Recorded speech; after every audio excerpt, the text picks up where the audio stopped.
to a fantastic episode of Was That in Good Taste presents The Tasting Table. I'm going to be one of your hosts, and my name is going to be Chandler Phillips. And with me, as always, is your other host. My name is James Beery. Woohoo! Oh, professional. Yeah, right into the microphone. Let them know. Oh, sorry. I accidentally choked on my spit a little bit.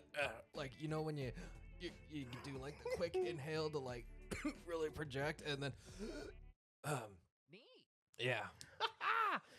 Today we're going to be enjoying the amazing. I've never had this before. Chandler brought this to my purview, to my I don't know. I never heard about it.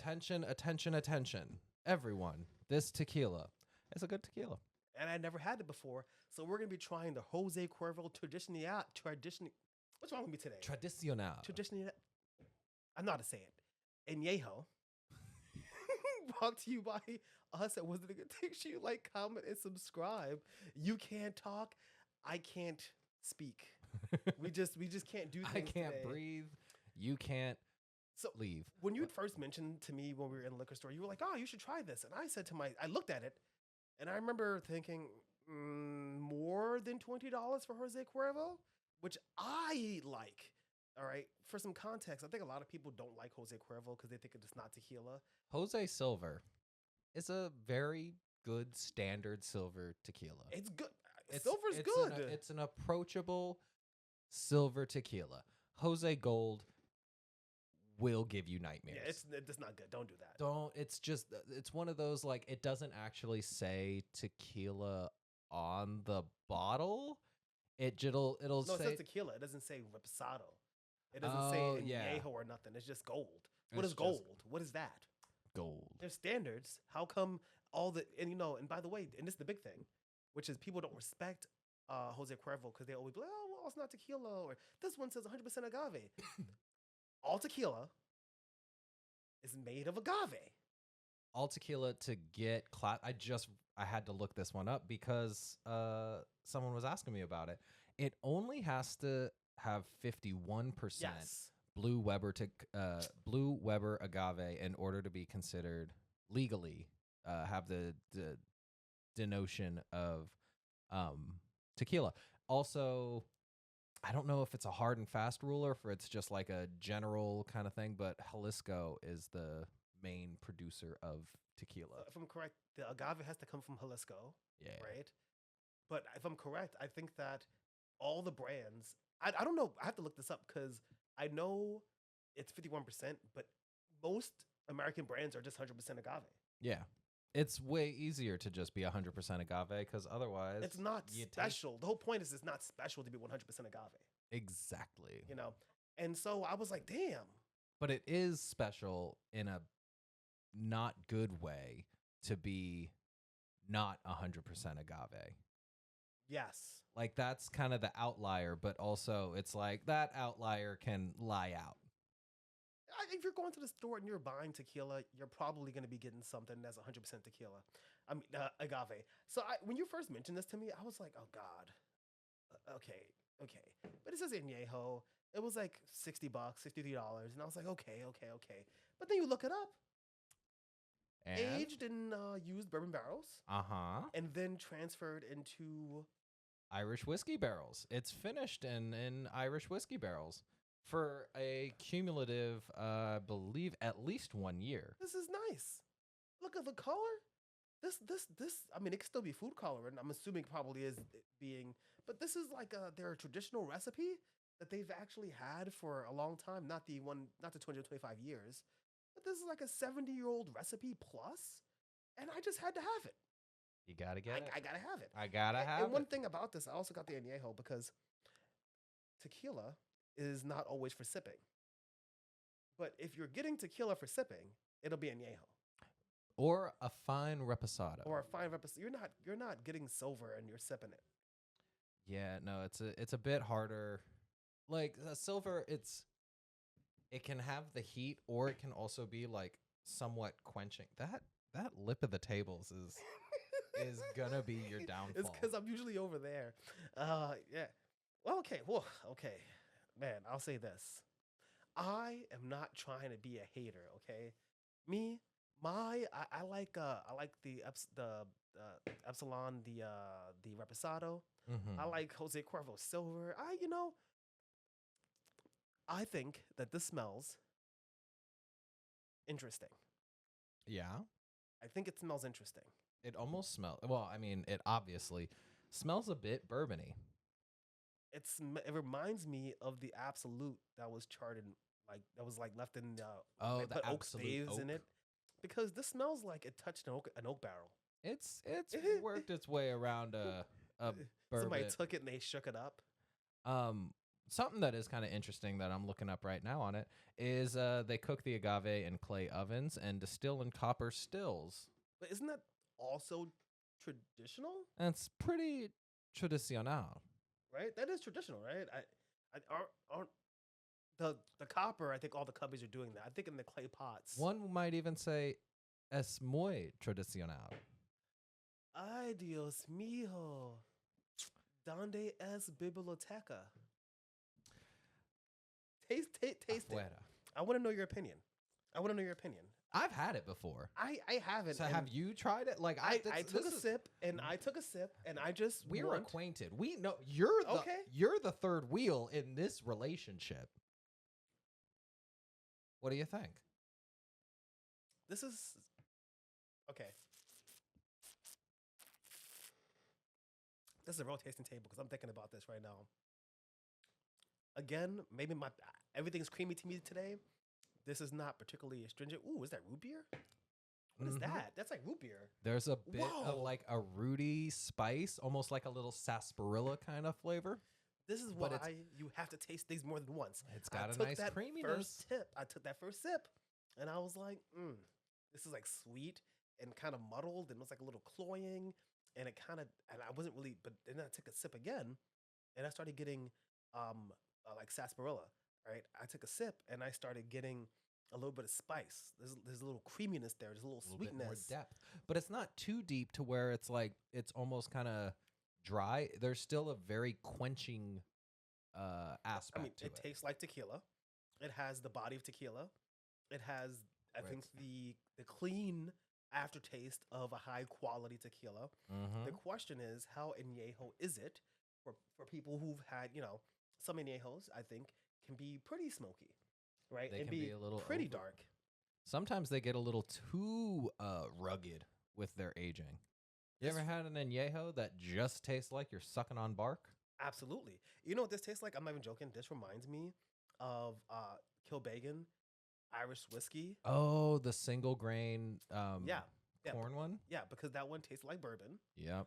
This tastes like tequila, but it also tastes like Irish whiskey. Yeah. It's light, it's bouncy while still having notes of sweetness.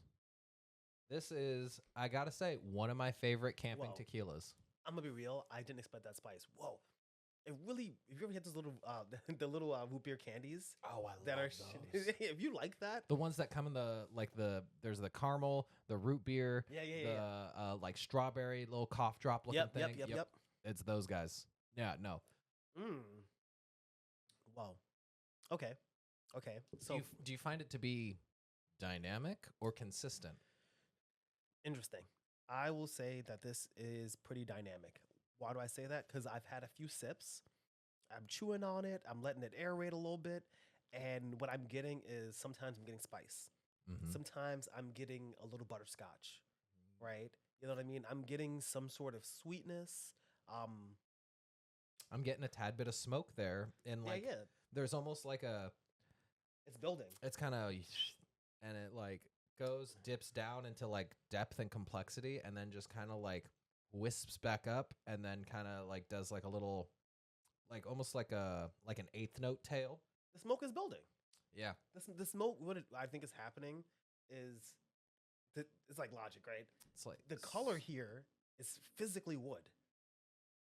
The color here is physically particulates of carbon Yeah. that are bound, right? Like burned, like charred wood and things that are bound Oh, to the alcohol. These are particulates that you can actually filter out, which means you're tasting it, which means that it's actually in your body. Well, that's what makes the difference between your traditional añejo and a cristalino. Is those Mhm. extra particulates will be filtered out. given that this is not a Cristalino, Yeah. it'll still maintain a lot of that sweet, oaky, smoky, jokey. But it's not that smoky because it's touched the barrel. I think what we're kind of getting to is like when the thing ages in the barrel, it'll swish in and out from the staves, depending on the air pressure and like whatever that is. But given that they're using recycled bourbon barrels, they're using former single malt Irish whiskey barrels, that swish that's happening, you're getting not just the flavor of the barrel, but you're getting the flavor of all the liquid that has been, all the residual flavors that have been soaked into the barrel during their Dr. transfer. Pepper. Yeah. Yeah. Dr. Pepper. Yeah, Dr. Pepper. It's oddly kind of botanical, but because it's like spiced instead of instead of floral, it's spiced, creamy, sweet. Absolutely the best Jose Cuervo that I've had. At $63, I think that this is fine. At $63. That's how much it was. No, it was not. Yes, it was. This was like 30 something, wasn't it? No, wasn't it like $50? I I could have sworn that this was like $60. This retails at like $40. $40. Sorry, $45. Yeah. $45. You're saying 60 something. Why did I say that? $45. You know what? I'm sorry. I was looking at like liquor. I was looking at Total Wine or something. And I think I was looking at a store and they had it like that. No. But I think I just spent like $45. I'm saying like at the max, you're getting this for $45, which other tequilas around that price range, you get like Tequila Ocho, which that's the silver that we really like. It's about as much as like a Reposado of Espolon. It's in that family of like, it's affordable. You want people to enjoy it, but you also want it to be drinkable. So that way, here's the question though. It's not too refined and you won't feel bad if it disappears. $45 on a bottle of this or of a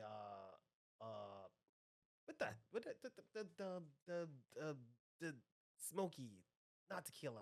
Oh, Absolute. No, what? No, Vita. Mezcal. Mezcal. What's wrong with my brain today? Too much caffeine. Don't do that. Would you rather get this or would you rather get like a lower medium mezcal? So here's my thing. This is my favorite camping tequila. It's the type of drink that you bring because it will have mass appeal. It's a refined version of what people are familiar with. And so you're not going to have people who are like, I don't know. I usually drink bottom shelf. I don't know if I'll appreciate this. You can be like, no, you can appreciate this. Whereas mezcal, in general, has a much more polarizing flavor. This isn't nearly as polarizing. Like mezcal is just so much. This is one that I like to get to show off to alcohol enthusiast, but not alcoholist friends. Like the ones who they can tie one on, but they're not really thinking about what they're drinking, but they'll appreciate when you do. Your friend who comes to me is like, I really like whiskey. I went to a whiskey bar once. You're like, oh, what'd you get? And they're like, I got Maker's Mark. Yeah, like that friend. Like, oh, okay, cool. I mean, that's a good. That's good. I'm not against it. That's a good one to start out with. It's just if I would have gone, I would have gotten something special. Like maybe like a Redwood Empire, or like a. There's nothing wrong with that. There ain't nothing wrong with it. And I like that idea because then you bring somebody in and you're like, hey, you're like, listen, I got this, and then they don't really think about it. They sit and they go, whoa. Like, They go, what's this? I'm like, oh, it's tequila. You just say tequila. Don't go too hard. You just go tequila, and they go. They're like tequila, but it's not clear. Wow, it's like it tastes really good, and it tastes sweet, and it doesn't burn. Then you're like, oh. First they go. I can't have tequila. Every time I have tequila, I get a hangover. Oh, yep, that's the big. And then you're like, well, that's because you only drink Montezuma or like the. But you also only the like $15 a bottle kind of. Also, you drank 3/4 of 750 ml. That also might contribute to you getting a hangover. That'll do it. If you and the girls are drinking half of this, I would say maybe not to do that. No, but this is still like a good degree lower in cost than Casamigos, and I think it's a better tequila than Casamigos, especially compared to Casamigos Reposado, which can be like, I don't know, almost $60 sometimes. I agree with that. It's not better than the higher end Casamigos, but this is definitely better than the Reposado, which is $65 to $68. Yeah. Okay, and I don't really think it's worth that. It's only because of the name, and they are a little sneak. This is hard because for a brand like this, you would think the brand recognition is good, but the brand recognition with this is a value tequila. People don't respect Jose Cuervo, even though it is literally an absolutely fine tequila for the price. Not bad, not the best, very good. It's good. It's literally probably the best tequila you can get for 20 something bucks. If you need to have just a house tequila, Jose's not a bad one. But they have gold and other dumb double gold and dumb things like that are literally just food coloring and flavorings and stuff. And I think that like throws people off from wanting to try something like this, which is a little bit more expensive, but it's nice, it's spiced, and I wish it had limes because I feel like this will make a good shot as well. And I think I should make a delicious cocktail with this. I think this would make a fantastic cocktail. I kind of like your whole thing of just taking everything and making an old-fashioned type thing out of it. There you go. Yeah. That's This with some orange bitters. Mm-hmm. Maybe a little bit of cherry wood bitters too. Oh. Because I know you got those Woodford ones, right? Yeah. Oh, I got that. I got that vanilla extract that's effectively bitters. Ooh. Because it's been sitting with that vanilla in for like 3 years, right? Thinking about taking a little bit of that. Okay. Like a drop of vanilla. And just kind of making like a refined, well, I guess a Oaxacan old fashioned. That's one that does one with mezcal. This would be a Jalisco old fashioned. Or, yeah. If you want to see us do a Jalisco old fashioned, guess what you can do? Like, comment, and subscribe. You can leave a comment. This is good. Thank you, Chandler, for introducing me to this. Man, I'm gonna be honest. I like Tasting Table. You know why? Other than the mosquitoes and I had a banana go bad. All right. That's bad banana. Is that more than just getting to try something new? We get to try it with friends. Wait, I just actually thought of another cocktail that you should try. The Midnight Oil. Oh, Midnight Oil. And oh, hell talking yeah. about bad bananas. Do the little banana coffee and a little spritz of this. If you want to see that, you know what? Could be fun. I feel like we should do that. Let's do it. Right now. Right now. Run it back. Run it back. We should do that for Behind the Bar. Man, you know what? You know what? I don't know what. I'm going to pour a little myself here so that we can cheers to people. Oh, thanks. Because the best thing about drinking is doing it with friends or something. I'm trying to workshop a thing. Because tasting's better with friends at the table. It's like drinking is required. That just seems like a problem. But it's not recommended. It's like drinking is required. It's mandatory. So I understand that you don't want to drink because you have a history. I don't care. I kid. I take that back. Thank you for joining us, guys. This one's to you. You know what? I'll say. I'm really glad that you mentioned this because this will be really good. I like the idea of Midnight Oil.